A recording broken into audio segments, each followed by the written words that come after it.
No sé, Robert, ¿qué te parece, Marco? Sí, sí, sí, podemos arrancar. Bueno, doctor. Dale, buenísimo. Graben, no sé, ahí está, recuerden, sí, perfecto. Bueno, claro, hola, ¿cómo les va? Mi nombre es Guillermo Montiel, soy médico neumonólogo. Actualmente coordino la unidad de soporte ventilatorio no invasivo acá en el Hospital Fernández. Y estoy acá en el Fernández por una de esas casualidades, porque tengo una casa en el Bolsón y 5 días antes de que se decrete la emergencia estaba ya en el Bolsón. Así que posiblemente podría estar allá ahora en ese momento. Una de las cosas que implementamos es, en marzo ya habíamos empezado, justo a la vuelta, habíamos empezado a trabajar con un montón de colegas europeos para ver qué era lo que estaban haciendo allá en Italia, donde era en ese momento, en marzo, era, si se acuerdan, una catástrofe.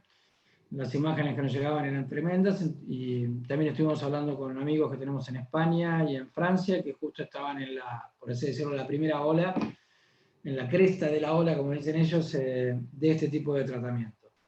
Ya al principio les voy a compartir ya alguna de la presentación esta. Por supuesto, me paran, me preguntan. Vale. Eh,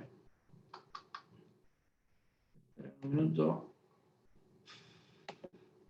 Perdón.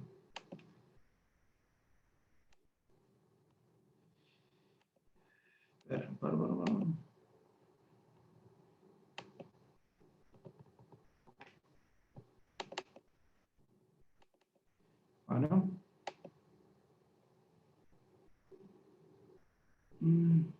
No, no estoy compartiendo la pantalla, no. Sí, se ve muy bien. Si quiere la puede ampliar poniendo F5 o con el botoncito ES.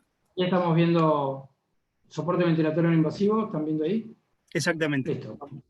Bueno, este es un trabajo que empezamos, ya les digo, en marzo, y teníamos todos estos compañeros de Europa que estuvieron trabajando, y acá hicimos un equipo de trabajo con distintos amigos que estaban ya sean neumonólogos y kinesiólogos, desde Cava, La Pampa, después fuimos sumando gente de Bariloche, del Bolsón, de Santa Fe, etc. Y y el tema era, si se acuerdan al principio, y todavía sigue estando esta recomendación de la SATI, donde se habla de los riesgos que tiene este tipo de terapia, ¿no? Entonces, estaba en ese momento el tema de la intubación precoz. Sigue estando en muchos lugares. Ahora estamos con gente de la provincia de Buenos Aires, con gente de Cava, estamos haciendo muchos entrenamientos ahora que se está levantando personales, vamos a hacer entrenamientos presenciales, porque a lo largo de esto vamos a ir viendo por qué hacemos lo que hacemos y por qué no a la intubación precoz. ¿Por qué no? Por ejemplo, en el Bolsón no tiene terapia intensiva, Villa Langostura no tiene terapia intensiva. Y tratar de armar una terapia intensiva en esos lugares realmente es una locura, desde mi punto de vista, obviamente. Por eso esta formación de terapias intermedias respiratorias es crucial y fundamental para muchas localidades del país. Y es tan importante que en alguna localidad del país, como Capital Federal, Hospital Fernández, después les voy a mostrar los resultados finales, pero permitió que en pleno pico de pandemia, en lugar de abrir más camas de terapia, podamos disminuir la cantidad de camas de terapia. En este lugar, en este hospital, gracias a esta unidad, se pudieron cerrar camas de terapia intensiva, dándole un respiro al personal de terapia. Y como hablamos en su momento con Villa Langostura y con el Bolsón, permite a estas localidades estabilizar al paciente y coordinar una terapia en un traslado seguro en ambulancia. Eso lo vamos a ir viendo. Bueno, el primer punto importante está en el cuidado del personal.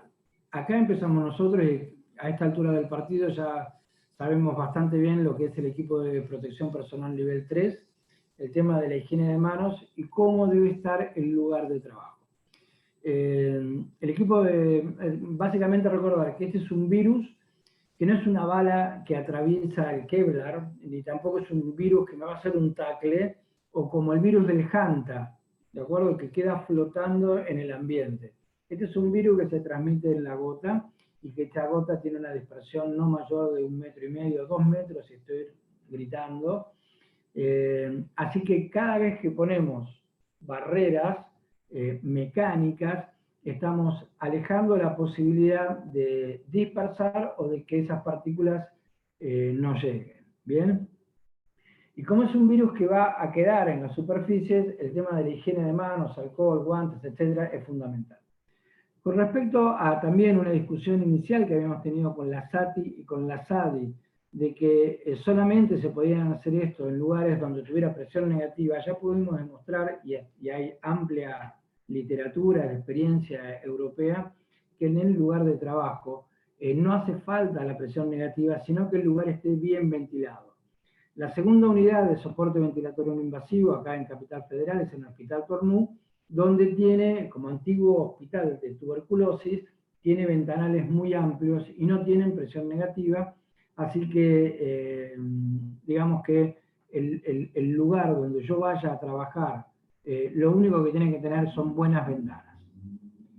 El segundo punto para tratar es que esto lo podemos hacer, si quieren, después en la parte técnica de cómo usar o cómo tener, ya seguramente lo tienen bastante claro, pero podemos hacer algunos tips de los que estuvimos haciendo acá en Capital en relación al CPAP y al alto flujo termomodificado, cómo hacerlo, qué equipos tendríamos, si solamente necesitamos un árbol, lo podemos hacer con flujo de pared, si el helmet es el que tiene Cleris, o el de Bahía Blanca, o el de Rosario, etcétera, etcétera, etcétera. Todo eso lo podemos ir charlando, si quieren, en una segunda reunión que sería más técnica. Y tercero, lo que vamos a tratar de hablar ahora acá, que sería por qué hacemos lo que hacemos, cómo vamos a monitorizar a los pacientes y cómo es el algoritmo de trabajo. Este es un poco el logo que pusimos nosotros, y en realidad esto quiere decir unidad de soporte ventilatorio no invasivo, pero también es un nombre que es interesante, no es provocativo, pero significa uso BNI, porque le hace bien a los pacientes. Bueno, si recuerdan, hace no mucho tiempo atrás, parece que era marzo, parece que fue hace siglos, pero no hace mucho tiempo atrás, Gattinoni estaba presentando estas diapositivas, estas charlas, donde hablaba que la hipoxemia, una de las causas es el colapso alveolar o el edema pulmonar, algo que responde muy bien a esta... Perdón, saco esto de acá, no sé si me molesta. Que responde bien a este esquema, ¿ven? Un alvéolo lleno de líquido o un alvéolo obstruido que impide la llegada de aire fresco y por lo tanto se produce el shunt clásico al pasar la sangre por el capilar en un alvéolo que no tiene aire fresco y por lo tanto la sangre venosa mixta pasa a la sangre que luego va a ser arterial, ¿de acuerdo? Un shunt clásico. Pero los mismos italianos fueron demostrando que había, por las anatomías, pues se atrevieron a hacer biopsias y anatomías patológicas de los pacientes que fallecían y pudieron describir este otro tipo de patología, que era la presencia de microtrombos a nivel pulmonar, no encontraban tanto edema alveolar y hablaban de una patología que responde mejor a este esquema. ¿Ven? Alvéolos llenos de aire y capilares que se iban obstruyendo, ¿de acuerdo? Por lo tanto, al no haber pérdida de sangre, esa sangre de estos capilares pasaba a los lugares de capilares donde tenían menor resistencia. Y acá lo que pasaba era que estos alvéolos no alcanzaban a oxigenar toda la sangre. Por lo tanto, se producía un shunt parecido al otro, pero por hiperflujo, shunt por hiperflujo, o algo que también lo pueden llamar como admisión venosa. La sangre se oxigena en parte, pero como el volumen es tan grande, como si fuera la famosa zona 3 de West, no alcanzaba a oxigenarse totalmente. Si consideramos el otro alvéolo, esta es como una bolsita llena de agua, y en cambio, estas son bolsitas llenas de aire. Por lo tanto, este es un pulmón L, que para no hablar de low elastance, low BQ, etc., hablo de un pulmón L de liviano. Es un pulmón lleno de aire.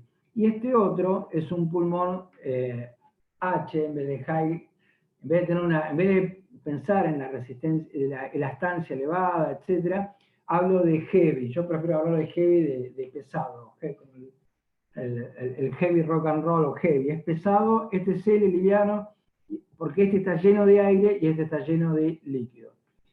La otra discrepancia que teníamos con la gente de terapia era que si uno esperaba mucho tiempo, este fenotipo L se iba a transformar en un fenotipo H. Pero lo que pudimos ver es que este fenotipo L puede llegar a un fenotipo H, es raro, pero casi siempre se debía más que a la falta de intubación, a un problema de inflamación continua de estos pacientes.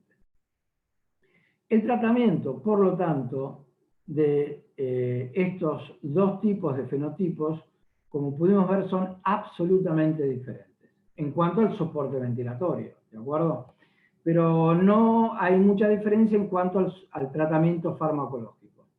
Acá, en el fenotipo L, seguro que los corticoides y seguro que los enoxaparina o la anticoagulación ocupan el primer lugar.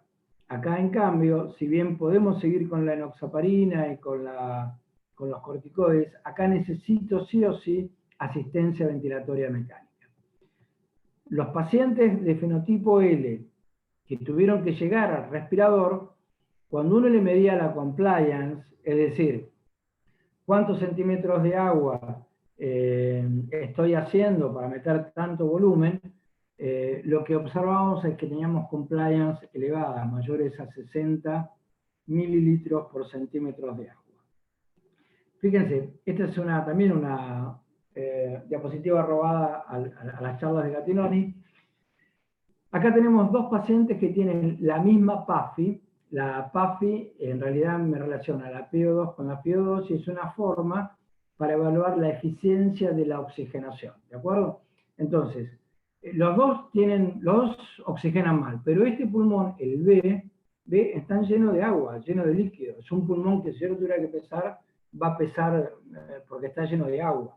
En cambio, este pulmón, como lo ven, es un pulmón que está lleno de aire, pero tiene la misma insuficiencia respiratoria. ¿Por qué? Porque acá este pulmón responde a este esquema, una hipoxia con más zona 3 de West, con más hiperflujo, y esta en cambio es un pulmón que está lleno de agua y el shunt se produce porque este alvéolo está. Si bien en este pulmón puede haber algunos alvéolos de este tipo y en este pulmón algunos de estos, en este pulmón, en el A, predomina esto y en el B predomina este. Lo mismo podemos ver una forma cuantitativa de ver una tomografía. Acá en esta sección se cortan los box cells, que son los cubitos, y se los agrupa de acuerdo a la densidad, a la frecuencia acumulada de cuántos box cells de este tipo hay. Entonces, en este pulmón, en este fenotipo L, que tiene una PAFI menor de 100 severo, lo que podemos ver es que están todos tirados hacia la izquierda, es decir, cuantitativamente están llenos de aire. En cambio, este pulmón, que tiene un fenotipo H, ¿ven? Está cualitativamente, lo veo con mucha condensación, está todo tirado hacia la izquierda, es decir, está lleno de agua. Este es un fenotipo liviano y este es un fenotipo pesado. Este responde a este esquema y este responde a este otro esquema. Por lo tanto, como pueden ver, el tratamiento del L y del H son simplemente por la morfología, por lo que tengo que ver, absolutamente diferentes. Este se parece más a lo que podríamos encontrar como un tromboembolismo de pulmón, y está el clásico diestra respiratorio. Bueno, ¿qué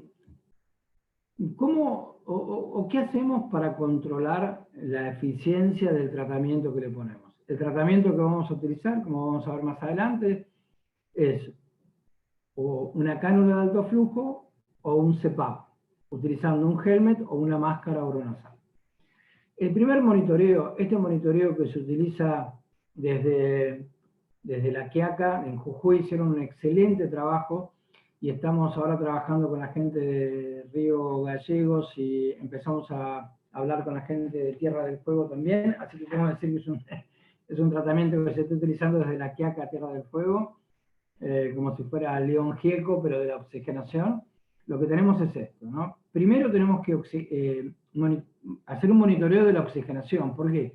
Porque estamos en presencia de una insuficiencia respiratoria.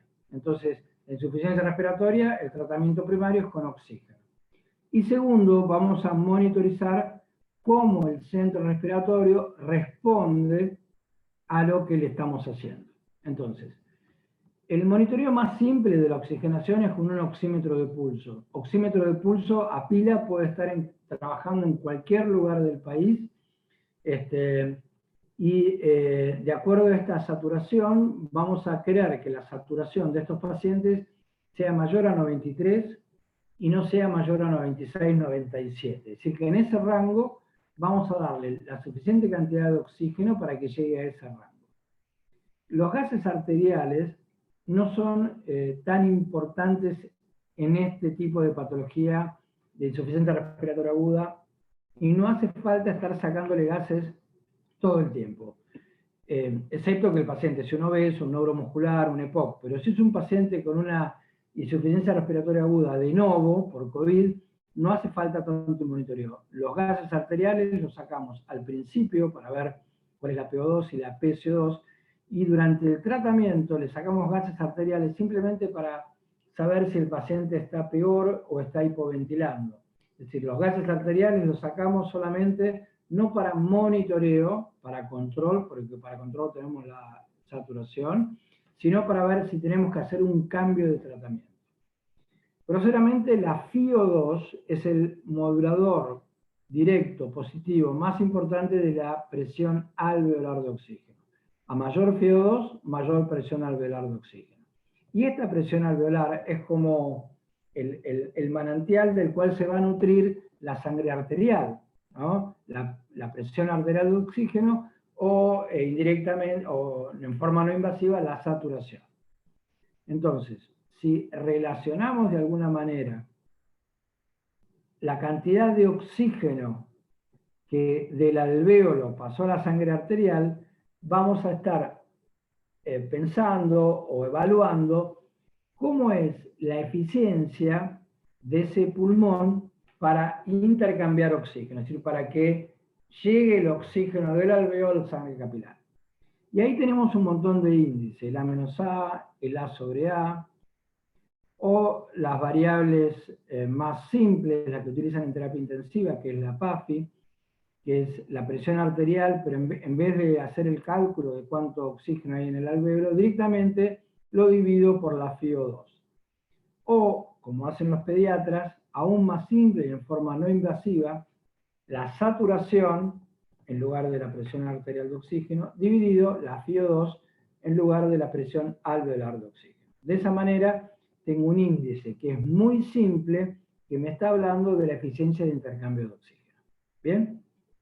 Ahora, si el centro respiratorio pudiera hablar, pongo un ejemplo. Tengo una cirugía, ¿no? Cirugía, y digo, ay, me duele. Viene el médico, ve que tengo la cirugía, tengo un tajo, me escucha quejarme, y me dice, no se haga problema, y evalúa y me pone un tratamiento, póngale morfina. Al rato vuelve, yo sigo teniendo la herida quirúrgica y me pregunta, ¿cómo estás? Mejor. Entonces, el médico evalúa y dice que la morfina hizo que mi dolor disminuyera porque yo me pude expresar en un idioma que él entendía. ¿Bien? Entonces, ¿cuál es el idioma del centro respiratorio? El centro respiratorio está regulado con un automático por los quimio y los mecanorreceptores y por centros corticales o superiores, donde el dolor, la emoción, la temperatura van a influir directamente. Por eso tenemos que controlar la temperatura, de la mejor manera posible darle seguridad, optimismo y esperanza para controlar las emociones, y si tiene dolor, analgésicos. Entonces, el centro respiratorio se va a expresar con un ritmo y con una intensidad, de acuerdo a lo que esté pasando. Entonces, el idioma del centro respiratorio es el ritmo, que sería la frecuencia respiratoria, y la intensidad, que en última instancia, desde el punto de vista clínico, es el uso de músculos accesorios. ¿De acuerdo? Entonces, todo lo que yo pueda hacerle al paciente que me disminuya el ritmo, que me disminuya la intensidad, es como si el centro respiratorio me dijera, gracias, con lo que vos me hiciste estoy mejor. Todo lo que yo haga y el ritmo y la intensidad no baje, no va a tener el centro respiratorio me dice, no sé qué hiciste, pero no me está haciendo efecto. ¿De acuerdo? Entonces, ¿qué es el índice de ROX o el índice de respiración y oxigenación? Es un índice que me relaciona un parámetro de eficiencia, como la SAFI, con un parámetro de actividad del centro respiratorio, como es la frecuencia respiratoria. Digamos que el índice de ROX es un índice que es simple de tomar porque la saturación la estamos midiendo siempre, la frecuencia respiratoria es algo fácil de tomar, y la FiO2, si la conocemos, es ideal para poder tener este ROX. Entonces, fíjense que este índice de ROX, ¿cuáles son las dos variables que me van a marcar? Primero, la saturación va a ser fija, la quiero tener en 94, ¿bien? Entonces, para lograr 94, siempre que tenga una FiO2 más baja, mejora el ROX. Y siempre que la frecuencia respiratoria baja, mejora el ROX. Entonces, los objetivos del tratamiento de estos pacientes es lograr esta saturación con la menor FiO2 y la menor frecuencia respiratoria, que sería el objetivo terapéutico ideal y el monitoreo más importante que tenemos. ¿Bien? Con este monitoreo alcanza para que yo pueda seguir y tratar bien a estos pacientes. ¿De acuerdo? Si no tengo FiO2, puedo tener más o menos acá cuántos litros por minuto le estoy poniendo o qué flujo le estoy poniendo de oxígeno. La saturación la mido y la frecuencia respiratoria también la mido. ¿Bien? El otro monitoreo ya es, por ahí necesito más cuestiones técnicas, como por ejemplo, una radiografía de tórax. La radiografía de tórax no es útil en el COVID para hacer un monitoreo, pero sí me sirve la radiografía de tórax inicial para saber si el paciente tiene una cavidad o tiene alguna patología central, un tumor, algo, ¿no? Para descartar otras patologías, pero para monitorizar qué es lo que está pasando no me va a ser muy útil. Sí necesito siempre una imagen. Donde puedan, por ejemplo en Neuquén pueden tener, en Ciudad de Neuquén pueden tener tomografía, pero no en todos los hospitales de Capital Federal tienen tomografía de tórax. Lo que sí se puede tener, lo que sí se puede lograr es tener una radiografía de tórax y tratar de hacer lo que llamamos la ecografía de pulmón. Es el Lung Ultrasound Score, es decir, ecografía ultrasound del pulmón, un score de la ecografía pulmonar.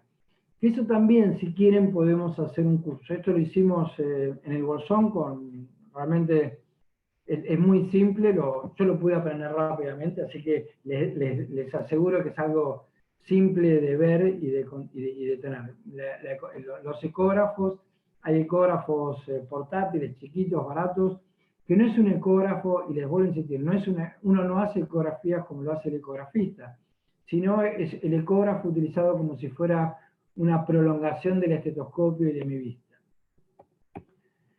Lo que nosotros pudimos empezar a estudiar ahora, esto es para después transmitir experiencia, es todo lo que llamamos del monitoreo circulatorio, básicamente porque muchos, casi por así decirlo, el 90% de los pacientes que tienen un patrón L, tienen un centello de perfusión alterado, tienen lo que llamamos una alta probabilidad de trombosis pulmonar, donde no hay compromiso todavía del ventrículo derecho, no encontramos solamente en un solo paciente, encontramos trombosis en venas profundas, y solamente en 2 pacientes encontramos trombos grandes en las ramas subsegmentarias. Por lo tanto, si yo tengo un paciente que es L, aunque tenga un dímero de bajo, tengo una alta chance de que sea un fenómeno trombótico in situ. Eso después también, si quieren, tenemos una charla de lo que es la anatomía patológica, de lo poco que hay de anatomía patológica relacionado con las imágenes de la tomografía. Y finalmente lo que estamos haciendo es monitorizar el espacio muerto, justamente porque una forma indirecta de ver si hay embolismo, trombosis pulmonar, es ver si aumenta el espacio muerto, y algo simple que hacemos es, hacemos respirar al paciente con oxígeno al 100% y vemos qué PO2 tiene para calcular el shunt. Así que de estos 4 monitoreos, el primero es el clínico. Con este primer monitoreo podemos trabajar en cualquier lugar del país. Lo que hacemos en el hospital es, en la puerta de las habitaciones, tenemos estas planillas donde anotamos la hora, la fecha, en qué posición lo tenemos, cuál es la saturación, etcétera, cuál es, si está con oxígeno, si está con CAFO, si está con CPAP, y de estas planillas después lo que tenemos es esto, de muchas horas culosilla, volcando los datos a una base de datos junto con los datos del laboratorio, de imágenes, etc. Bueno, y finalmente llegamos, finalmente digo por falta de unas cuantas diapositivas, ¿no? Pero finalmente llegamos a que es el protocolo de trabajo. Este protocolo está confeccionado en conjunto con los españoles y los italianos, y actualmente en esta segunda oleada que está sufriendo España e Italia, lo están utilizando, es el mismo. Así que bueno, fíjense que la primera parte del protocolo habla de que el paciente que va a entrar a estas unidades intermedias son pacientes lúcidos y colaboradores. ¿Por qué? Porque necesitamos que el paciente esté atento a lo que le estamos pidiendo. Por ejemplo, que tiene que usar la cánula, que tiene que ponerse boca abajo, que tiene que mantener el helmet, que si pasa algo tiene que avisar. Entonces necesitamos que el paciente sea parte de su tratamiento, que lo entienda y que sea parte de su tratamiento. Y los pacientes que entran a la unidad son los mismos pacientes que antes que estuviéramos nosotros eran presentados a terapia intensiva. ¿De acuerdo? ¿Qué quiere decir? Que tienen una frecuencia respiratoria elevada, mayor de 30, y que tienen requerimientos para mantener la saturación alrededor de 94, una máscara reservoria. Si conozco la FiO2, que tengan una PAFI menor, o con una PAFI menor de 200. Si ven, acá claramente está otra vez el índice de ROX. La PAFI o la SAFI, sería parecido, y la frecuencia respiratoria, ¿ven? Entonces, los que puedan ver tomografía van a ver esta tomografía con esto lo que llamamos el patrón en vidrio esmerilado, algunas zonas de mayor densidad, pero cuando estas imágenes las ponemos en ventana de mediastino para ver las partes blandas, estas imágenes desaparecen. Entonces, si esto fuera todo líquido, agua en los alvéolos, tendríamos que verlas en estas imágenes. Así que asumimos que estas imágenes están más en relación, no con líquido en el alvéolo, sino con disminución de la cantidad de aire que hay en esos alvéolos. Esto después, si tengo tiempo, les muestro las imágenes de qué pasa cuando pronamos a los pacientes. Entonces, la primera prueba que hacemos cuando llega este paciente lúcido y colaborador con una frecuencia mayor de 30 y máscara reservorio, lo colocamos boca abajo en pronovigil y le ponemos una cánula nasal de alto flujo y lo vamos monitorizando durante 2 horas. Siempre utilizamos un flujo de 60 litros, 60 litros, porque lo que queremos con estos 60 litros es darle presión positiva.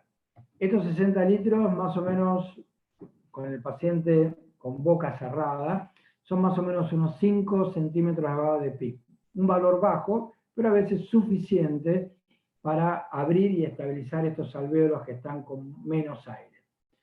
Por eso estamos también con una prueba de 2 horas, porque esto no es inmediato. Es decir, con media hora sería útil, así que nunca vuelvo a controlar, a menos que el paciente esté con compromiso hemodinámico, en la primera media hora, sino más o menos el punto de corte importante, el paciente estable, a los 120 minutos.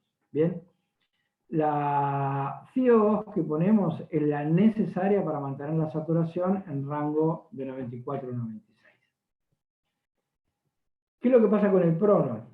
El prono, la posición boca abajo, ya sea que el paciente esté en asistencia respiratoria mecánica con tubo, ya sea esté con ventilación no invasiva o CPAP, el prono siempre, en principio, lo que uno busca es la mejoría con respecto al basal. ¿De acuerdo? Y eso es lo que vemos. Es una prueba fácil y rápido. Te prono, te dejo la máscara de reservorio, te prono y veo qué es lo que pasa con tu saturación. Por eso, la idea es que no esté en saturación de 99 cuando esté en supino, porque primero, una saturación de 99 puede ser que tenga una PO2 de más de 100, no le agrega ningún beneficio, ¿de acuerdo? Entonces, si estoy saturando 94 en supino, boca arriba, y me prono, y con la misma cantidad de oxígeno, la saturación me aumenta 2, 3, 4 puntos, ya puedo decir que ese prono es positivo. Bien, y lo que vemos es esto, ¿ven? Esto es un corte axial a la altura del, acá se ve un poquito más abajo, ya va a estar los diafragmas, este es el corazón. Si trazamos una raya horizontal que pase acá perpendicular a la aurícula izquierda, simplemente vamos a ver que en la parte posterior tenemos más volumen pulmonar que en la parte anterior.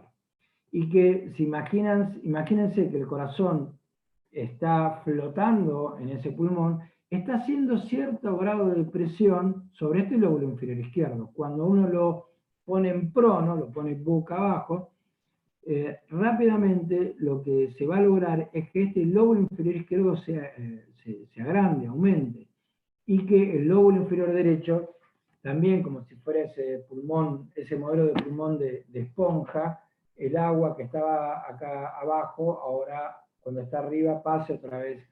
Y tengo en este caso más pulmón para oxigenar. ¿Bien?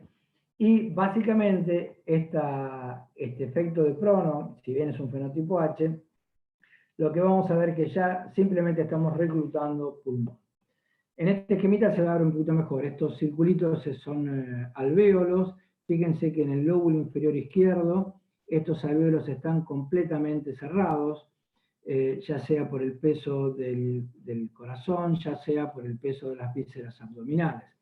En cambio, cuando lo ponemos en prono, estos alvéolos, ven, se abren más, ventilan mejor. Este que estaba cerradito se abre, este que estaba abierto permanece abierto.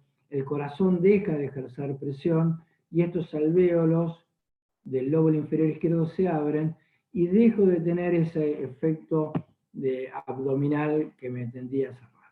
Bien. A diferencia de lo que pasa en terapia intensiva, el prono es lo que hacemos nosotros en la cama cuando nos ponemos a dormir boca abajo. Simplemente se le pide al paciente que se coloque boca abajo, el cuello, la cara va a estar hacia un lado o el otro para evitar los dolores musculares. Los brazos pueden estar en posición de nadador, los dos brazos para adelante, lo mismo que esta pierna puede estar flexionada, relajándola. Y reciben el tratamiento con alto flujo, con un argo, a través de una canulita nasal. Digamos que es algo simple y fácil, y es algo que no podemos dejar de ofrecerles a los pacientes. Este es un paciente que está en la unidad, también tiene un nervo, tiene la cánula nasal, tiene un celular. Este celular es muy útil para todo el tema de comunicación, ya sea con la familia o con el médico de guardia o el kinesiólogo de guardia. Pero es algo simple, es como dormir boca abajo. ¿Cuántas horas lo ponemos? La mayor cantidad de tiempo posible. En las indicaciones lo que ponemos es evitar el supino. Puede estar boca abajo, puede estar de costado, y en las horas de alimentación y demás está sentado al borde de la cama. Siempre que entramos a ver un paciente que está con alto flujo, estas canulitas se colocan, son más largas y más flexibles, van bien adentro, digamos que disminuyen muchísimo la dispersión, pero siempre que entramos a ver un paciente, el paciente se coloca un barbijo quirúrgico, y de esa manera disminuye aún más la dispersión. Hasta ahora, con estas técnicas, tuvimos solamente un 8% del personal infectado, es bajo, teniendo en cuenta el pluriempleo, y que, de acuerdo a lo que nos dijo epidemiología, no hubo ningún caso que pudiera certificarse que se produjo directamente en la unidad. Fíjense, acá, como pueden ver, acá hay dos kinesiólogos, tienen cara de terror, ¿no? No, mentira. Están teniendo unas actitudes, fíjense esta mano, ¿de acuerdo? No está el riesgo de contagio. Y acá está, como les decía, el alto flujo con un barbijo quirúrgico. Pero esta actitud le está dando a los pacientes algo que no tiene que faltarles, que es el optimismo y la esperanza. Esta actitud de los médicos y kinesiólogos tratantes les permite tener una esperanza. Ante la pregunta, doctor, me voy a morir, lo que tenemos que decirles, hay que hacer un tratamiento, hay una oportunidad. Esta señora también tuvo trombosis de pulmón y estuvo en alerta ventilatorio en más de una oportunidad, pero por suerte se pudo ir caminando con esta corona de reina a su casa. Este es el ergo. El ergo lo que tiene tiene una turbina acá, como si fuera una aspiradora, va a chupar aire del medio ambiente acá en la parte de atrás tiene un filtro, el aire entra por la parte posterior junto con el oxígeno. Entonces, esta turbina toma el aire, lo mezcla con el oxígeno y lo pasa a un reservorio que si fuera como una cafetera eléctrica, donde hay agua que está calentando, arrastra ese aire y lo manda por esta tubuladura que tiene una resistencia, y esa resistencia mantiene caliente y húmedo el aire. Como ven acá, esta es la temperatura, que la ponemos siempre en 31 grados, acá todavía le faltaba llegar, y lo ponemos en 60 litros. Esto que ven acá es la FiO2, que resulta de la cantidad del flujo final que ponemos, más el agregado de oxígeno. Es decir, que la FiO2 depende de los litros que pusimos acá y de la cantidad de oxígeno que le estamos dando. Uno de los mayores problemas que tenemos es asegurar que este reservorio esté lleno de agua, así que utilizamos, acá como ve, está con el barbijo, y en este reservorio siempre está lleno con agua, le ponemos agua destilada. ¿Bien? Acá tenemos otro tipo, que también es frecuente de verlo, que es un Vapotherm, es otro tipo de alto flujo. Bien, siempre insistimos que los pacientes estén en prono con el barbijo colocado. Si el paciente no responde a la prueba de prono, decimos que, ¿por qué no responde? Porque no baja la frecuencia, porque sigo necesitando mucho oxígeno para darle. Al paciente lo ponemos en alerta ventilatorio. Si tengo terapia intensiva, aviso a la gente de terapia, y si no, me comunico con el sistema de derivación que tengo un paciente que puede no responder, y lo ponemos en observación durante las próximas horas. El monitoreo sigue siendo con frecuencia respiratoria, con saturación. ¿Bien? A este grupo de pacientes le ponemos opioides en dosis bajas, en forma subcutánea, como aprendimos de los médicos de paliativos, 4 miligramos cada 6 a 8 horas, con dosis, la mitad de la dosis, 2 miligramos, si requirieran una dosis mayor. Y tratamos de no darle más de 48 horas de opioides para evitar que se acostumbren a esta droga para su vida posterior, ¿no? Así que tratamos de ser bastante cautos con los opioides. Y lo que les hacemos a estos pacientes que no respondieron a la prueba de CAFO, le hacemos una prueba con CPAP, utilizando el helmet o utilizando una máscara con codo azul. Y la prueba la hacemos entre 10 a 14 centímetros de agua. ¿De acuerdo? Si el paciente no responde, pasa a terapia intensiva o ya implementamos el traslado a un lugar donde puedan recibirnos al paciente. Fíjense, este es un paciente, también, acá habían entrado 3 kinesiólogos porque le habíamos hecho la ecografía, le habíamos colocado el helmet, la máscara facial, y lo que ven en esta diapositiva es también que el paciente está muy contenido por el grupo tratante, pero en realidad es para mostrarles que tengo el codo azul. Después del codo azul tengo el filtro antiviral, es decir, todo lo que el paciente vaya a exhalar va a quedar retenido acá, todas las partículas virales, y que el puerto exhalatorio está después del filtro. Es decir, todo lo que el paciente sale por acá, va a estar previamente filtrado. Y si no, lo que usamos es un helmet, acá esta escafandra, este casco que utilizamos, está presurizado por este equipo que es un Astral, que es un ventilador de turbina, pero como pueden ver el paciente también necesita presión, pero está, como pueden verlo ustedes, aceptablemente tranquilo, comunicándose con la familia o viendo un canal de YouTube, lo que quieran, pero está tranquilo y está conectado con el médico. Acá lo que ven es otro de los pacientes que está con el casco. Acá lo que tienen es el sistema de presurización con un sistema de turbina, con un respirador de turbina, una sola rama, y a la salida, esto es un filtro antiviral, a la entrada, un filtro antiviral a la salida, y a la salida, acá lo que tienen es el puerto exhalatorio, como si fuera una máscara, pero en vez de tener una máscara, tiene el helmet con el puerto exhalatorio. El monitoreo que se le hace con el oxímetro, tratando de que la saturación llegue a un mínimo de 94, y este equipo, el Astral, me marca la FiO2.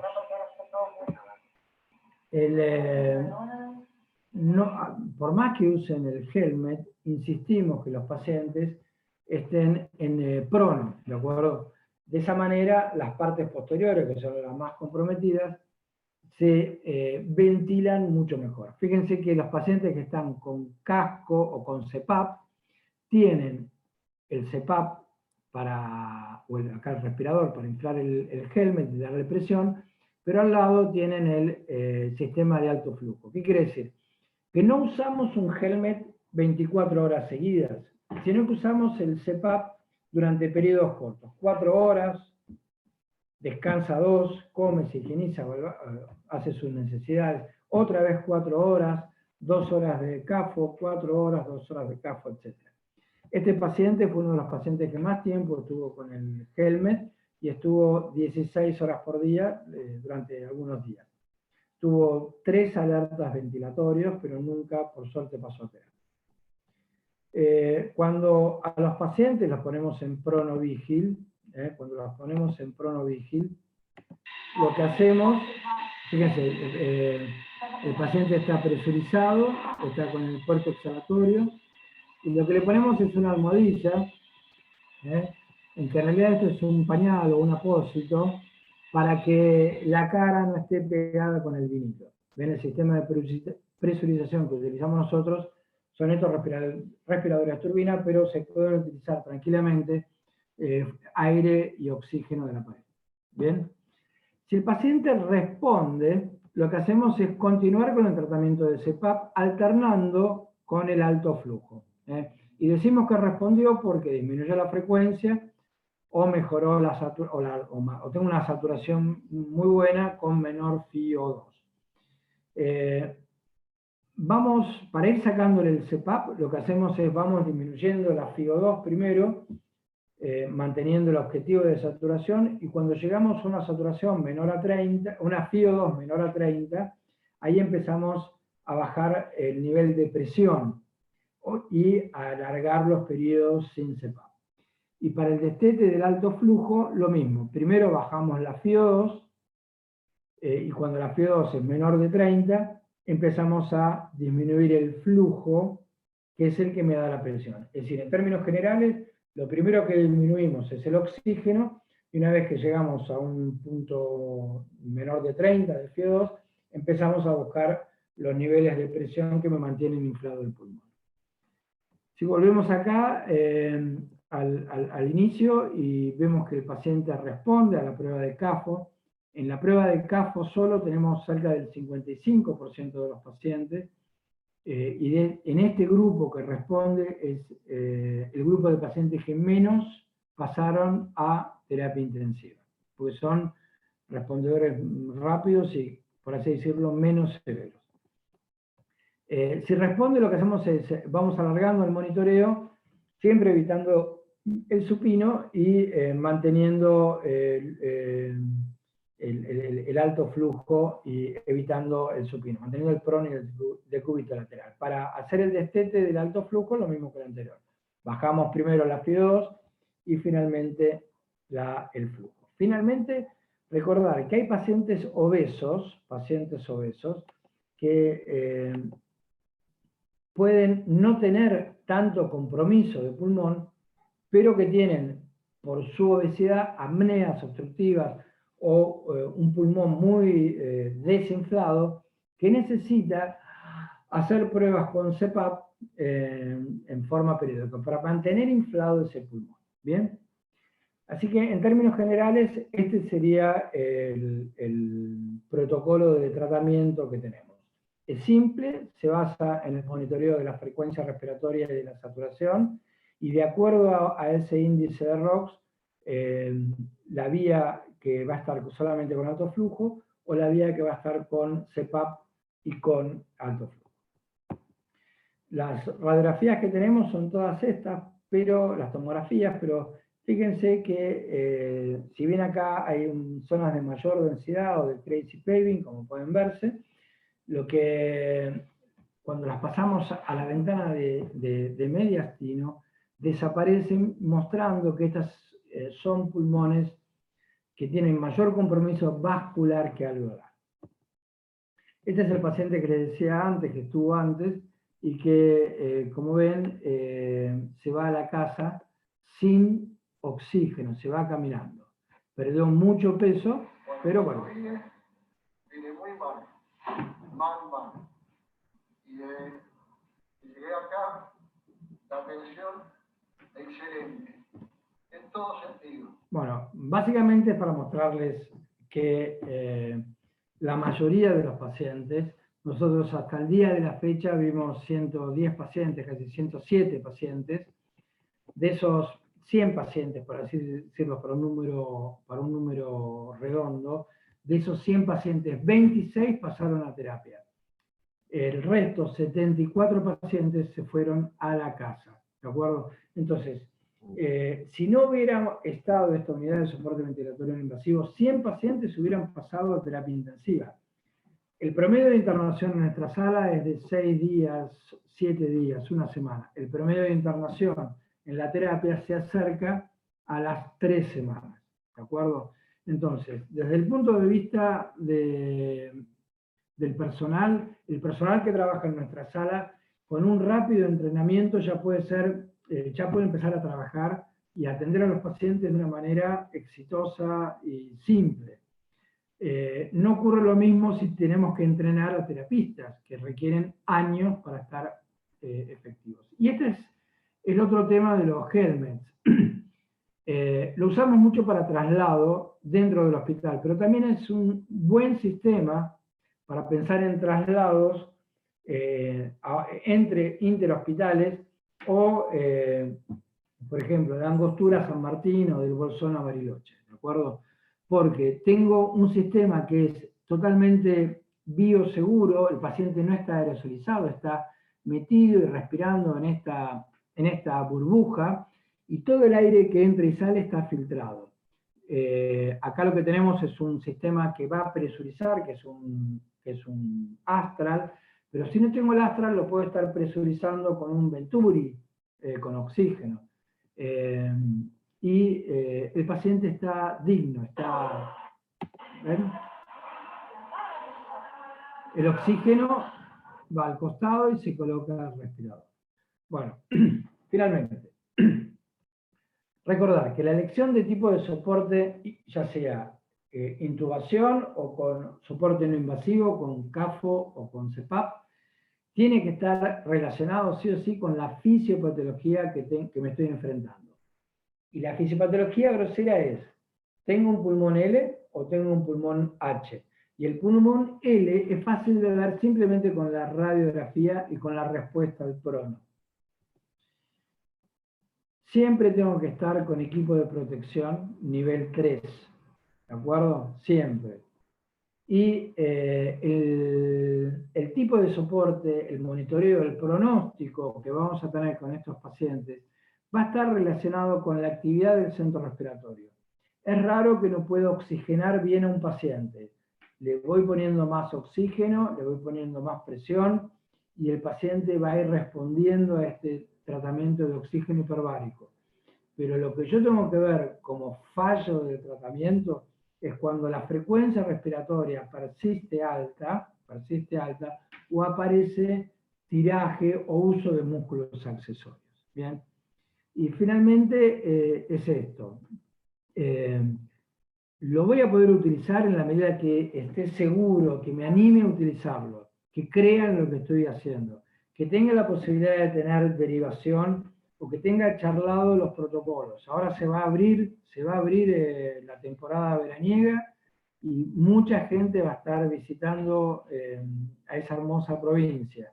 Entonces hay que, hoy más temprano estuve hablando con la gente de Angostura, porque el tema es no cuántas camas tengo, sino qué disponibilidad de traslado voy a tener y qué posibilidad de estabilidad, porque también voy a tener que atender a la gente local.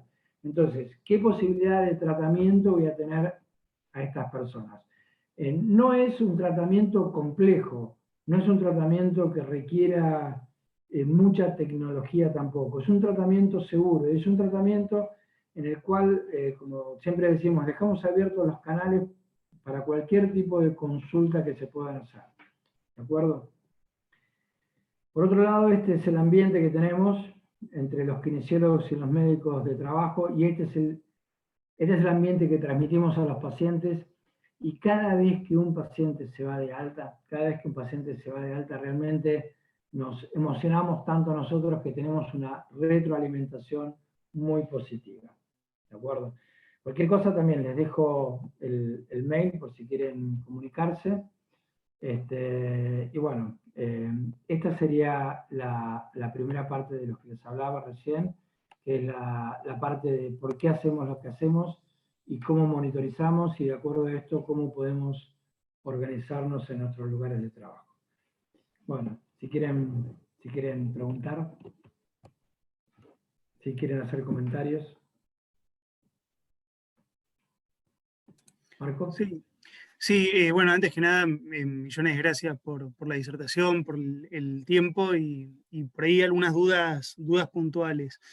Había dicho, si no me equivoco, que el 90% de los pacientes que presentaban fenotipo L tenían al realizar centello alguna alteración compatible con signos de trombosis pulmonar. Ante esta realidad, digamos, ante esta evidencia, está protocolizado la anticoagulación, me refiero a dosis de tratamiento de heparina y no de dosis de profilaxis en los pacientes con fenotipo L, o esperan que haya signos de episodios de desaturación no explicada o algún otro marcador. Mira, el tema, al principio nosotros nos seguíamos junto con la gente de clínica médica, le damos mucha importancia a la clínica, al buscar trombosis venosa profunda y al dímero D.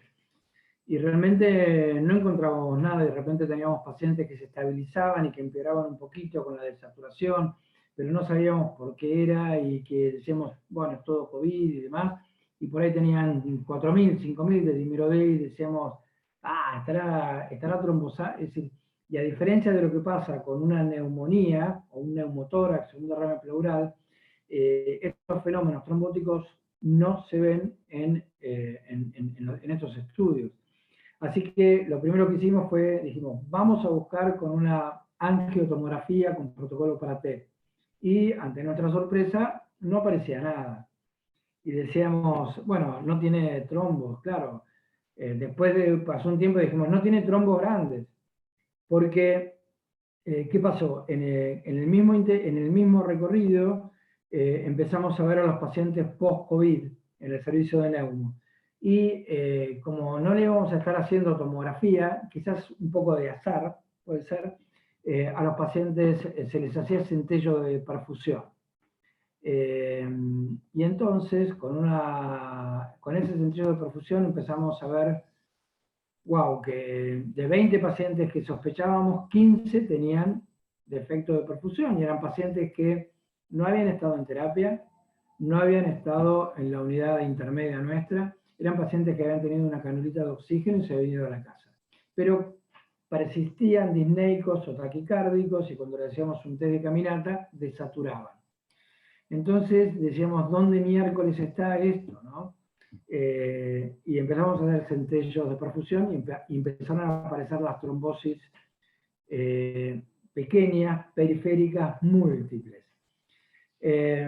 Empezamos a hacer los ecodoppler y no teníamos signos de hipertensión pulmonar. Es decir, que nada de lo que sabíamos antes, trombosis venosa profunda, ecodoppler para ver el TAPSE o el compromiso del ventrículo derecho, o la vena cava dilatada que no colapsaba en inspiración, o la tomografía con protocolo para TEP, o en otro de los sanatorios llevaron a hacer una angiografía, nos daban el resultado que teníamos con el centello, ¿de acuerdo?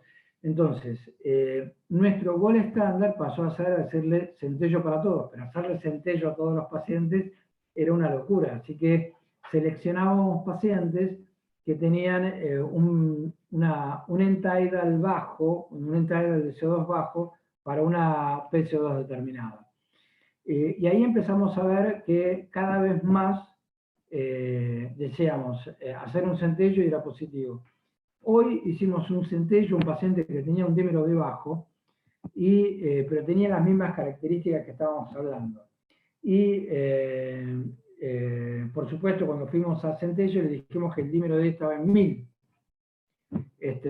Y entonces dijeron, bueno, háganlo, hacemos. El centello fue positivo y después le dijimos el dímero D estaba en 300. Así que me dijeron, sos un motherfucker, pero bueno, te felicito porque si no, no te lo hubiéramos hecho. De la anticoagulación convencional a la anticoagulación agresiva, de la profilaxis convencional a la agresiva, ahora ya no nos cuesta tanto, no tenemos tanta culpa de anticoagular a los L. Por eso estamos revisando todos los pacientes que vimos y estamos tratando de invitar a todos los médicos que tratamos de convencer que hagan esto para compartir todos los datos. Con la gente de anatomía patológica, lo que estuvimos charlando fue lo poco que hay presentado de anatomía patológica, revisarlo. Y lo que se ve es esto, se ve bronquiolitis obliterante y se ve vasculitis obliterante. Y esa vasculitis, decimos que los trombos, ya sea plaquetarios o los trombos de fibrina que se ven ahí, no se puede determinar si es por la inflamación en sí, a lo cual sería tratable con más corticoides, o hay que anticoagularlos. Actualmente, de los pacientes que tenemos ahora, al principio no anticoagulamos a nadie, el primer mes creo que no anticoagulamos a nadie, el segundo mes tímidamente a uno, y ahora tenemos prácticamente el 60-70% de los pacientes anticoagulados, porque por ahora todos están con un centello positivo, con estas trampas que hacemos, pero bueno, la gente de centello se entusiasmó mucho, porque es hasta ahora el único método que tenemos. Entonces, si yo estuviera al día de hoy en la Antártida y se declara COVID en la Antártida, y tengo que estar 6 meses hasta que llegue el barco, yo voy a anticoagular a todos los pacientes que estén con eso, porque no tengo otra manera de hacerlo. Si revisan algunos trabajos, van a encontrar que hay trabajos que le pusieron fibrinolíticos, ¿ok? Y con esos fibrinolíticos, no digo que hay que hacer eso, porque yo no me atrevo todavía a hacer eso, ¿no? Porque lo que encontramos es vasculitis, ¿eh? Ahora, el próximo paso que vamos a hacer es ver si el óxido nítrico, potente vasodilatador, tiene un efecto en estos pacientes. Si el óxido nítrico tiene efecto, además de anticoagularlos, va a haber que darle sildenafil o algún otro vasodilatador. Así que eso es la próxima y se las debo para la próxima. Pero a tu pregunta, Marco, la idea es, ante la duda, anticoagulo. Ahora, antes era al revés, ante la duda, no anticoagulo. No, ahora para nosotros es así. Viene un paciente y ya le digo, ¿le pediste el centello antes de ver si le pediste el hemograma?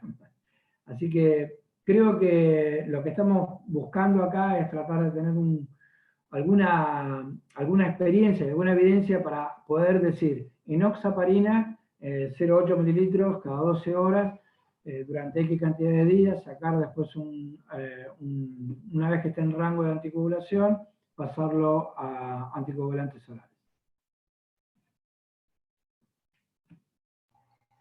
¿Puedo hacer una consulta? ¿Dale? A mí lo que me genera duda, yo me llamo Daniela. Hola, Daniela.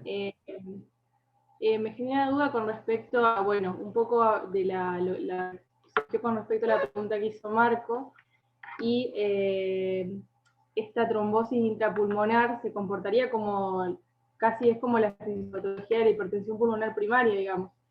No es un tromboembolismo pulmonar, entonces cuando uno lo va a anticoagular, digamos, no entiendo hasta cuándo, digamos, porque pasado el evento agudo, uno asume que un tiempo va a estar con predisposición a la trombosis, pero ¿cuánto sería el tiempo estimativo de anticoagulación en estos pacientes? ¿O cuánto tiempo lo están anticoagulando? Es una pregunta también difícil, todavía no nos pasaron más de 3 meses, pero la idea va a estar entre 3 a 6 meses anticoagulado con anticoagulantes orales. Consultamos muchos hematólogos, y hasta ahora todos nos respondieron un SO o un NI. Entonces, como que la respuesta es nadie la tiene. Claro. Lo importante es controlar al paciente, evaluar al paciente con parámetros el más fácil es caminata y saturación. La duda que tenemos nosotros es si esta trombosis que tenemos es como la que vemos en la trombosis in situ de los pacientes con tipo lupus o alguna patología autoinmune, donde la anticoagulación también está en duda y sabemos que más efectivo que la anticoagulación son los corticoides, porque hay bastantes fenómenos de vasculitis. El otro tema que estamos discutiendo acá actualmente para el post-COVID es que los pacientes que siguen teniendo la patología en la radiografía o en la tomografía, esos pacientes van a ser tratados con corticoides como si tuvieran una bronquiolitis obliterante y una neumonía en organización.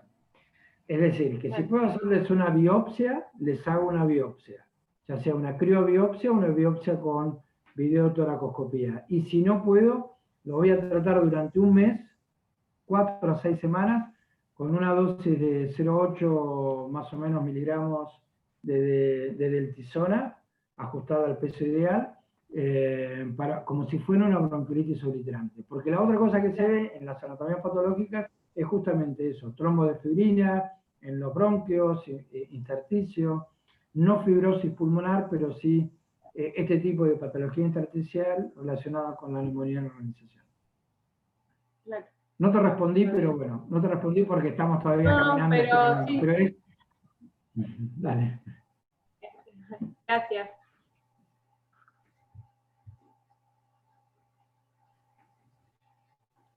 otra de las dudas por ahí para compartir, y no necesariamente tiene por qué tener la respuesta, pero así como carecemos de tomografía, nuestro hospital está en el centro de la provincia y el tomógrafo está en 2 efectores del privado, que dependiendo del horario, si están activos o no, la calidad de las imágenes es mala, y además trasladar estos pacientes al tomógrafo yendo a otra institución verdaderamente se vuelve un imposible, cuando no una contraindicación. Entonces, digo, bueno, tranquiliza un poco saber que la necesidad de tomógrafo no pareciera ser tanta, que uno utilizando la ecografía y la radiografía más la clínica podría orientarse. Entonces, la otra pregunta que me queda es el tema de la gasometría. Si bien queda muy claro en el algoritmo que el manejo no se hace a través de los gases, uno piensa que algún valor de referencia inicial, sobre todo para ver si hay retención o no, puede ser posible. Y si bien en el hospital de Zapala contamos con gasometría, en el resto de los hospitales del interior, de la zona sanitaria 2, no está este recurso. Entonces, por ahí una pregunta, no es necesario que me conteste, pero es si usted se arriesgaría a iniciar con CAFO o con CIPAP a través de Helmet, sin siquiera tener un valor de referencia de PCO2. Sí, la respuesta es sí. Y esto lo charlamos mucho con Laura de Vidal en Jujuy. Entonces, en primer lugar, tengo que tratar de saber si el paciente es un EPOC, eso puede salir por interrogatorio directo con los familiares, o si es un neuromuscular y demás. En ese caso, lo único que hacemos, bajamos de 94 a 96, bajamos a 90 a 92, lo único. Ante la duda, te dejo con una saturación de 92, 91, 90, 90, para el 92. Pero ante la duda, si no tengo gases, porque estos pacientes, el mayor problema es la falta de oxigenación. Sabemos que si mi PO2 llega a 60, ya está, estoy feliz. No necesito tener 200 de PO2, al contrario, es una contraindicación tener 200 de PO2. Entonces, a tu respuesta, casi la tengo, bien, la respuesta es sí.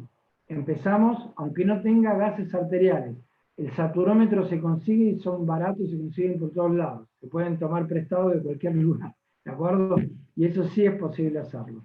Entonces, ante la duda, el paciente lo oculté, veo que tiene una frecuencia respiratoria, tengo una radiografía o tengo una ecografía, que eso también se puede conseguir. Si no se consigue, ya te digo, Marco, el cursito de ecografía lo vamos a hacer, en un día intenso lo hacemos. Lo hacemos y salen sabiendo lo mismo que yo, porque está o no está, blanco o negro, blanco o negro. Y en un día te juro que salen expertos. La radiografía me ayuda, ya puedo saber groseramente cómo estoy, y el oxímetro. Ahí yo te pongo oxígeno. Y mi objetivo es, si es un COVID de nuevo, si no es un paciente POC, 94 o 96. Y si tengo dudas, te puedo soportar una saturación de 92 a 94. Perfecto, porque la verdad es que estamos evaluando la posibilidad de ampliar la respuesta de cama justamente a través de estos dispositivos en hospitales del interior. Una de las grandes dudas que teníamos era de la necesidad de gasometría, y el otro problema o duda que nos genera es el retardo en la ventilación, porque así como llegar del Rivadavia al Fernández a veces lleva 1 hora, cualquier traslado nuestro por lo menos es 1 hora en condiciones climáticas favorables, y la mayoría tienen entre 2 y 4 horas de traslado, y el temor también es que por retrasar una intubación o un acercamiento a la terapia intensiva terminemos, digamos, teniendo un evento adverso en un paciente que claramente tenga más chances de progresar en complejidad, ¿no? Sí, de acuerdo, yo estoy totalmente de acuerdo. Por eso lo más importante es estabilizar al paciente. Por ejemplo, son tonterías, pero si el paciente camina, va a estar. Entonces, siempre tengo que estabilizarlo. Y el tema de traslados, que lo charlamos mucho allá en el hospital del Bolsón, porque hay más de 2 horas hasta Bariloche, y ahora hay más crisis por las rutas que se cortan, no solo por la nieve, en verano se están cortando por otros motivos sociales, podemos tener prolongados tiempos de espera. Entonces, ahí como les ponían en el algoritmo, es raro que un paciente que está bien en 6 horas se muera porque no lo intubé. No, no.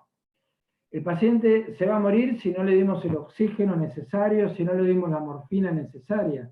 Entonces, lo que hay que entrenar, y eso, la ventaja de la parte de neumonología, de respiratorio, es que podemos entrenarnos entre nosotros para buscar la colocación del helmet, de la máscara, del equipo. Habitualmente las ambulancias, no sé cómo son en Neuquén, pero las que estuve viendo en Eurozone tienen unos respiradores que son horribles, no sirven para esta historia. Entonces, si lo tengo que trasladar con oxígeno, tengo que tener suficiente cantidad de tubos de oxígeno para inflar ya sea la máscara o ya sea el helmet, y que me aguante un traslado de, si son 2 horas, que por lo menos sean 4 horas. Entonces por ahí tengo que duplicar la cantidad. Y eso es algo que se entrena, porque se puede cronometrar bien. Y no hace falta que la ambulancia vaya a las chapas y en un camino de ripio, no, al contrario. El paciente, ahí como les puse, si el paciente no respondió en las primeras 2 horas, a menos que esté chocado, tengo una sepsis o algo por el estilo, tengo todo el tiempo necesario para más de 6 horas para hacer un traslado seguro. No hace falta que te intube. La intubación de urgencia en estos pacientes, vimos, ya te digo, 107, no me acuerdo ahora, pero vimos más de 100 pacientes. No tuvimos ninguna intubación de urgencia. 0 intubación de urgencia. La intubación, la ansiedad, el miedo, la angustia la tengo yo. Y hay veces, como les decía a los chicos, no le pongamos clonazepam al paciente, tomátelo vos. Por ahí bajamos. Y el tema es la seguridad. ¿Cómo la tiene uno la seguridad? Te tengo que poner a vos a patear un penal en la final de la Copa Libertadores. Con ese penal, ¿ganamos el campeonato o perdemos el campeonato? La única manera de que llegues, entre y hagas un gol de taquito es si lo entrenaste lo suficiente. Tu seguridad, la seguridad te lo da el azar. ¿De acuerdo? Entonces, en la medida que hagamos y vamos viendo que los pacientes están estabilizados y que podemos tener traslados seguros y entrenar el traslado. Lo que estoy hablando ahora con Villa Langostura, lo que hablaba hoy es, hay que entrenar, no hay que hacer una terapia intensiva en Villa Langostura, es una locura lo que hay que entrenar el traslado y hay que entrenar las unidades de oxigenoterapia, nada más. Con eso, los pacientes van a estar hiper seguros y nosotros mucho más tranquilos.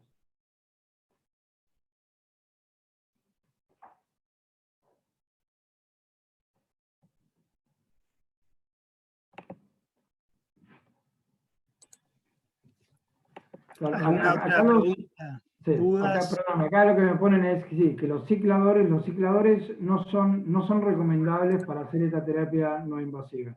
Por eso hay que... mi señora trabaja en un hospital de la provincia de Buenos Aires que tiene 6 camas de terapia, 2 camas extras que se pusieron en emergencia. En total tienen lugar para poner 8 respiradores más 2 respiradores extras en clínica médica, 10 respiradores. ¿Saben cuántos respiradores tienen? 23. Son respiradores que nunca se van a utilizar. Pero, ¿cuántos equipos de alto flujo tienen? 2, los que yo les conseguí, nada más. ¿Entienden el despropósito? Por eso, cada vez que hablo con un ministro de salud, lo que les digo es, hay que optimizar los recursos, hay que optimizar esos recursos. Las ambulancias, que son fundamentales, el año pasado estuvimos con el quilombo de Janta allá en Bolsón, decíamos, no podemos tener estos respiradores, no podemos tener cicladores, es un riesgo para el personal y es un riesgo para el paciente, tanto es así que más de un paciente se quedó a la altura del follel, ¿de acuerdo? Entonces, lo que hay que tener son equipos acondicionados para eso. Y la otra cosa que sí hay que hacer es entrenar a la gente para que utilice eso. No es una ambulancia con un respirador, una ambulancia con un ciclador. Lo dije siempre, me tocó cuando era más pendejo, hace mucho tiempo, hacer esos traslados con esos cicladores y era un sufrimiento. Entonces, actualmente yo puedo trasladar a un paciente en óptimas condiciones con un tubo de oxígeno, 2 o 3 tubos de oxígeno, 2 o 3 tubos de aire comprimidos, e inflar el globo, inflar el helmet o inflar la máscara. Estuvimos probando, después les paso lo que estuvimos haciendo con las máscaras de buceo, las de snorkel, que logramos usar menos cantidad de aire comprimido de oxígeno para el mismo fin. Entonces yo puedo trasladar, sin necesidad de ese ciclador, eso, pero necesito para trasladar un paciente que esté intubado un respirador adecuado, nada más. Ese es un punto de discusión importante, pero como se consiguieron un montón de subsidios, la idea es tener las ambulancias bien equipadas. Es eso, es mi opinión desde afuera.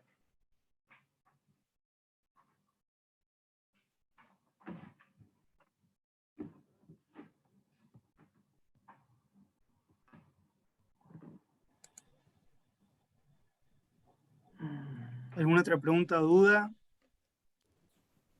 ¿Aporte o opinión? Guillermo, yo por ahí quería hacerle una consulta. Sí. Nosotros por ahí hemos tenido la experiencia de usar sobre todo en pacientes ya con clara indicación de pasar a ARM en contexto de una terapia llena, por ejemplo con PAFI cercana a 100, tanto en más como en menos, y hemos tenido alguna tasa de éxito, pero por ahí la pregunta puntual era, suponiendo que el paciente así y todo responde, de soporte respiratorio no invasivo, ¿hay alguna ventaja que aún tenga, por ejemplo, conectar al paciente a un ventilador, por ejemplo, monitorizar volumen, expresiones, y esto puntualmente lo pregunto por la chance que tenga el paciente de autoinfligirse una lesión pulmonar, básicamente? Mira, justo hace poco acá en el hospital está el doctor Guillermo Chapero, que es el próximo presidente de la SATI, y con él tenemos algunas de estas discusiones de la lesión pulmonar autoinducida. Y lamentablemente mi señora trabaja mucho en el tema. Y yo como enamorado de la fisiología también. Entonces, la lesión pulmonar autoinducida al día de la fecha es una hermosa teoría. ¿Ok? Hermosa teoría, que para comprobarla necesitaría tener un montón de variables. Por ejemplo, un balón en el esófago, un neumotacógrafo, un tomógrafo de impedancia eléctrica. Y son todas las cosas que estamos utilizando acá en el servicio. Tenemos todo eso. La terapia intensiva no lo tiene. Nosotros la tenemos. Entonces, simplemente por lo que podemos ver ahora con la experiencia de 100 pacientes, no hay paciente que haya le medimos el volumen corriente a los pacientes que están ambulatorios. Le ponemos un FluxMed, un neumotacógrafo, y con eso medimos el BT. Cada vez que medimos el BD-BT, el espacio muerto, necesitamos saber qué volumen corriente tiene, además de medirle la capnografía. Los pacientes no tienen 800 mililitros de BT. No tienen. Estos pacientes, los pacientes L, tienen una compliance alta, una elastancia baja, una compliance bien alta. ¿Qué quiere decir?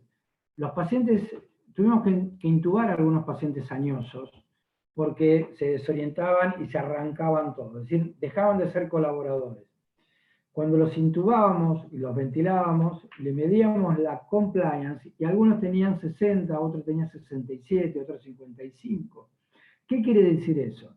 Que si yo le ponía 10 centímetros de presión esofágica, iba a tener 700 mililitros de BT, o 600. Entonces, nunca iba a tener el strain y el estrés necesario para producir una lesión pulmonar. A lo que le pusimos el tomógrafo de impedancia eléctrica, el TIE, solo en uno encontramos un Pendelev de un pulmón, uno solo de todos los que le pusimos. Por lo tanto, al día de la fecha, si la frecuencia respiratoria se mantiene estable entre 25 y 30, que sería nuestro gris, podemos asegurar que no van a producir una lesión o esa teoría, una injuria pulmonar. Y por otro lado, de los 27 pacientes que pasamos a terapia intensiva, la mortalidad de esos pacientes no fue del 80%. Tampoco se murieron en las primeras 48 horas. La mortalidad que tuvieron fue menor a la mortalidad que tenían los pacientes que ingresaban a la terapia de otros sectores con el mismo score de injuria. Digamos que no le aumentamos mortalidad por el hecho de estar haciendo las pruebas estas. Y algunos pacientes estuvieron 48 horas hasta 72 horas haciendo la prueba. La mayoría estuvieron 24 horas. Los pacientes con este protocolo ponemos como fallo temprano. Y la otra cosa que logramos en terapia intensiva indirectamente, que fue para mí todo un logro, no todos los pacientes se intubaron, al principio se intubaban todos. Ahora, en este último mes, no todos los pacientes que ingresan con estos parámetros, que en abril o en mayo lo hubieran intubado, actualmente en la terapia no se intuban. Digamos que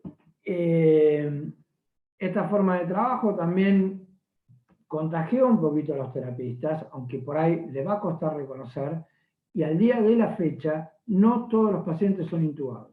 Desde el punto de vista de la gestión hospitalaria, hoy el doctor Perigliano estuvo hablando en la SATI, haciendo esta presentación.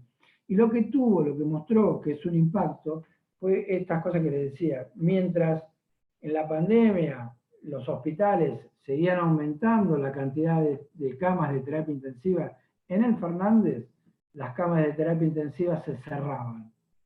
¿Por qué? Porque no eran necesarias. Porque se vio que nosotros permanecíamos siempre llenos y si hubiéramos tenido 10 camas o 20 camas, las camas de terapia hubieran sido cada vez menores. Hoy Estefano Nava mandó un tuit donde dice que las camas de terapia intensiva en esta segunda oleada en Italia disminuyeron y se triplicaron estas camas de ventilación no invasiva, que no es ventilación invasiva, es de oxigenoterapia con CPAP o oxigenoterapia con CAPO. Se triplicaron. Y pone, esto fue un movimiento inteligente, smart movement, del gobierno. ¿Por qué? Porque esta forma de tratamiento es fácilmente replicable en cualquier lugar del país. No necesito tanta infraestructura. Y puedo utilizar de una manera mucho más inteligente o más eficiente, perdón, no inteligente, más eficiente las camas existentes de terapia intensiva. Y por otro lado, los terapistas no se pueden reproducir de un día para el otro. Ese es el otro tema. Entonces, a ese personal también tenemos que cuidar. ¿Cómo los cuidamos? Dándole a los pacientes que realmente requieren ventilación invasiva. Entonces, cuando ventilen solamente a los que requieren ventilación, el número de camas va a disminuir, la cantidad de pacientes va a disminuir y van a poder abocarse más intensamente a estos pacientes, sin estar quemándose la cabeza como sale Dubín a hablar todos los días por televisión. ¿De acuerdo? Ese es un poco el tema de por qué hacer esto. Y por qué hacer esto en lugares donde no tengo una terapia intensiva cercana también. Muchas gracias. Julián.